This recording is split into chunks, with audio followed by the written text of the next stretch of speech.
नमस्कार साथियों, स्वागत है आपका मुकेश इंस्पायर इंडिया में। साथियों, बात करते हैं आज वन्यजीव अभ्यारण्य के बारे में। ठीक है, इससे पहले मैंने आपके लिए वीडियो बना रखी थी, जैसे कि राष्ट्रीय उद्यान, ठीक है, नेशनल पार्क, और उससे पहले महासागर, ठीक है, महाद्वीप, ये सब मैंने आपके इस वीडियो के माध्यम से आपको बताया था। ठीक है, और इसी क्रम को आज आगे ले चलते हैं और आपसे बात करते हैं वन्यजीव अभ्यारण्य के बारे में। आप देखिए, समझिए, ठीक है। अगर आपको समझ में नहीं आता है तो मुझे कमेंट कर सकते हैं, मैं उसमें आपको बता दूंगा। ठीक है, तो साथियों बात करते हैं आज वन्यजीव अभ्यारण्य।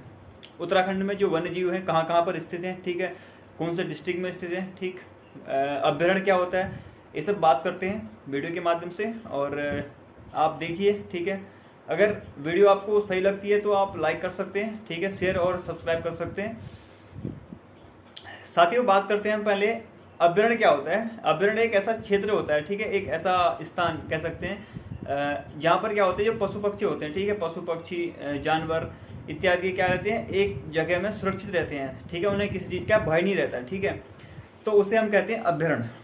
ठीक हो गया। और अभ्यारण्य में जैसे आपके जानवर रहेंगे, ठीक है, जानवर का मतलब यहाँ पर हाथी, बाघ, भालू, ठीक है, कुछ भी हो सकता है, कहने का मतलब जानवर होगा, पशु पक्षियाँ होंगी, ठीक है, उनका क्या होगा, एक एरिया होगा। एरिया का मतलब एक जगह ऐसी होगी, एक संरक्षित जगह, उसमें पेड़ पौधे भी होंगे, ठीक है, कहने का मतलब एक बड़ा सा एरिया जिसमें पशु पक्षी रहते हैं और संरक्षित रहते हैं, उन्हें किसी चीज़ का भय नहीं रहता है, ठीक है, तो उसे कहते हैं हम अभ्यारण्य। ठीक हो गया। हाँ, बात करते हैं आपका अभ्यारण्य में। ये जो अभ्यारण्य होता है, ठीक है, उसका उपयोग हम कब करते हैं, जब किसी हमारे पास कोई ऐसा संस्था होती है, ठीक है, मतलब आगे जो फ्यूचर में उनका उपयोग किया जाता है किसी तथ्यात्मक रूप से, या फिर हम कह सकते हैं किसी वैज्ञानिक रूप से, जो है इसी संरक्षण, इसी वन्यजीव अभ्यारण्य का जो है हम प्रयोग कर सकते हैं। ठीक हो गया। बात करते हैं यहाँ पर वन्यजीव अभ्यारण्य कितने हैं। उत्तराखंड में 6 वन्यजीव। इसमें हम पहले बात करते हैं आपका गोविंद वन्यजीव अभ्यारण्य होता है, ठीक है, एक हो गया आपका गोविंद जी, दूसरा हो गया आपका नंदौर, ठीक है, तीसरा हो गया आपका अस्कोट वन्यजीव अभ्यारण्य, ठीक है, सोना नदी वन्यजीव अभ्यारण्य और बिनसर वन्यजीव अभ्यारण्य, ठीक है। ये सब मैं आपको यहाँ पर लिखूंगा और आप देख सकते हैं। ठीक, चलिए देखिए फिर और चर्चा करते हैं उसके बारे में। ठीक है साथियों, मैंने यहाँ पर लिखा है एक नजर में वन्यजीव अभ्यारण्य। अभ्यारण्य को हम क्या कहते हैं, बिहार कहते हैं, ठीक है, मैं यहाँ पर लिख दे रहा हूँ बिहार। ठीक है, कंफ्यूज मत होना कि अभ्यारण्य अलग चीज है, बिहार अलग चीज है, नहीं है, दोनों क्या है, सेम है। ठीक है, तो मैं यहाँ पर लिख रहा हूँ और आप देखिए।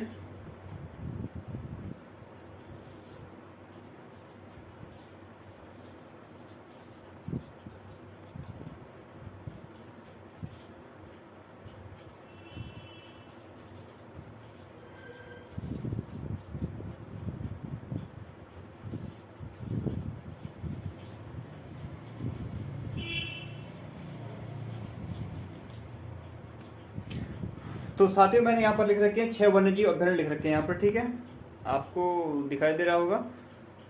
तो पहले मैंने लिखा आपका गोविंद वन्यजीव अभ्यारण्य या बिहार, दोनों एक ही चीज है, ठीक है, इसमें कंफ्यूज मत होना। दूसरा लिखा है मैंने केदारनाथ वन्यजीव बिहार, तीसरा लिखा है अस्कोट, चौथा बिनसर, पांचवा आपका सोना नदी और छठा है आपका नंदौर। ठीक है, आपने मोस्टली जो है अस्कोट का तो सुना होगा नाम, ठीक है, अब ये जो बिनसर है, नंदौर है, ठीक है, ये जो अस्कोट है, इसके बारे में आपने कम सुना होगा। तो चर्चा करते हैं और बताते हैं आपको कि इनकी स्थापना कहाँ पर हुई, कहाँ पर ये लोकेटेड है। ठीक है, मैं एट फर्स्ट बात करता हूँ आपका ये नंदौर, ठीक है, नंदौर कहाँ पर स्थित है। आपने, अगर आप लोकल एरिया से होंगे, टनकपुर से, आपने सुना, आपने देखा होगा वहां पर टनकपुर में नंदौर वन्यजीव अभ्यारण्य, ठीक है, आपने नैनीताल में, नैनीताल का मतलब जब आप हल्द्वानी को आते हैं तो वहां पर भी आपने देखा होगा। ठीक है, तो आपका एक जो है, एक तो कहाँ है आपका चंपावत में है, ठीक है, दूसरा आपका नैनीताल में है। कहने का मतलब ये कि जो वन्यजीव, जो आपका नंदौर वन्यजीव है वो है आपका चंपावत और नैनीताल में स्थित है। ठीक है, बात करते हैं आपका सोना नदी। सोना नदी वन्यजीव जो विहार है वो आपका कहां पर है, पौड़ी में स्थित है। ठीक है, यहां पर मैं लिख रहा हूं पौड़ी। अगर आपको क्लियर नहीं दिख रहा है तो मैं आपको लास्ट में दिखा दूंगा। ठीक है, आप उसको नोट डाउन कर सकते हैं। तो साथियों, बिनसर, बिनसर कैसे याद रखेंगे आप? बिनसर, आप इसको बागेश्वर समझे बिनसर को। ठीक है, ये जो बिनसर वन्यजीव विहार है, अभ्यारण्य है, वो आप पहले बागेश्वर समझे उस चीज को। बागेश्वर कहां से अलग हुआ था? अल्मोड़ा से हुआ था। ठीक है, और ये जो आपका बिनसर वन्यजीव विहार है, वन्यजीव अभ्यारण्य है, वो कहां पर आपका अल्मोड़ा में स्थित है। ठीक है, यहाँ पर मैं लिख रहा हूं अल्मोड़ा।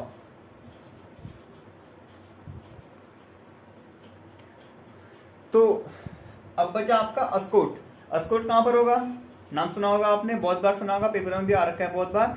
ये जो आपका अस्कोट वन्यजीव विहार है वो आपका कहां है? पिथौरागढ़ में स्थित है। ठीक है,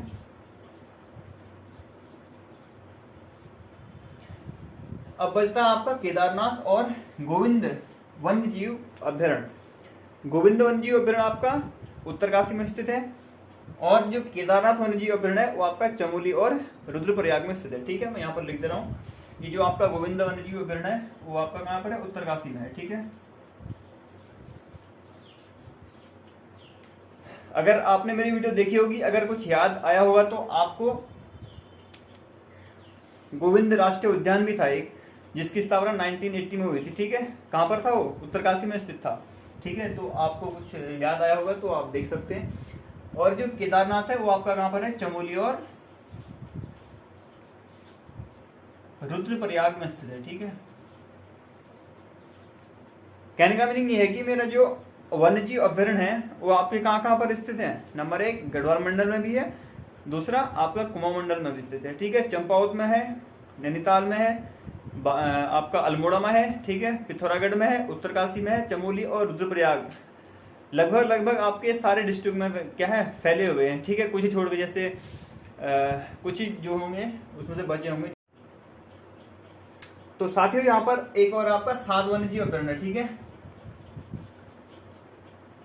जो 7वां है वो आपका कौन सा है? मसूरी।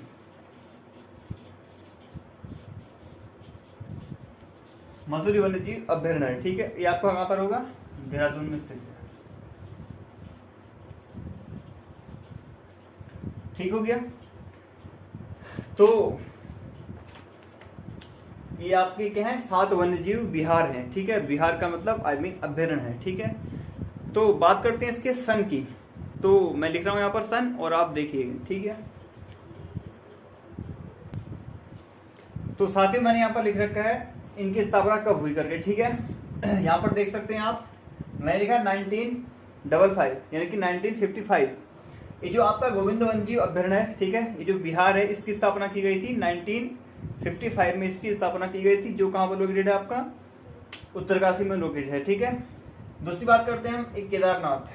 केदारनाथ जो वन्यजीव विहार है उसकी स्थापना 1972 में की गई थी। ठीक है, और ये आपका चमोली और रुद्रप्रयाग में स्थित है। ठीक है, अगर आपको सही दिख रहा है तो आप सुन रहे होंगे, इसको आप लिख सकते हैं। ठीक है, आपका ये जो अस्कोट वन्यजीव विहार है वो आपका पिथौरागढ़ में स्थित है। ठीक हो गया, और इसकी स्थापना 1986 में की गई थी। ठीक हो गया, और उसके बाद आपका ये जो है सोना नदी, जो आपका कहां पर है? पौड़ी जनपद में स्थित है, उसकी स्थापना 1987 में की गई थी। ठीक है, जो कहां पर लोकेट है? टिहरी पौड़ी में स्थित है। ठीक है, बात करते हैं नेक्स्ट, बात करते हैं आपका बिनसर। बिनसर जो आपका कहां पर है? अल्मोड़ा में स्थित है। इसकी स्थापना की गई थी 1988 यानी कि 1988 में इसकी स्थापना की गई थी, जो आपका अल्मोड़ा में स्थित है। ठीक हो गया, ठीक है, हो गया। उसके बाद करते हैं हम मसूरी वन्यजीव अभ्यारण्य। मसूरी वन्यजीव अभ्यारण्य की स्थापना कब हुई थी? 1993 में हो गई थी। ठीक है, और ये आपका कहां पर स्थित है? देहरादून में स्थित हो गया। ठीक है, और लास्ट बात करते हैं आपका नंदौर वन्यजीव विहार। नंदौर वन्यजीव विहार की स्थापना की गई थी 2012 में। ये जो है सबसे नया कह सकते हैं या हाल ही में बना हुआ वन्यजीव विहार, जो आपका कहां पर स्थित है? ये आपका चंपावत और उधम सिंह नगर में स्थित हो गया। ठीक है, तो सेशन समाप्त करते हैं और मिलते हैं नेक्स्ट वीडियो में। तब तक के लिए बने रहिए। नमस्कार।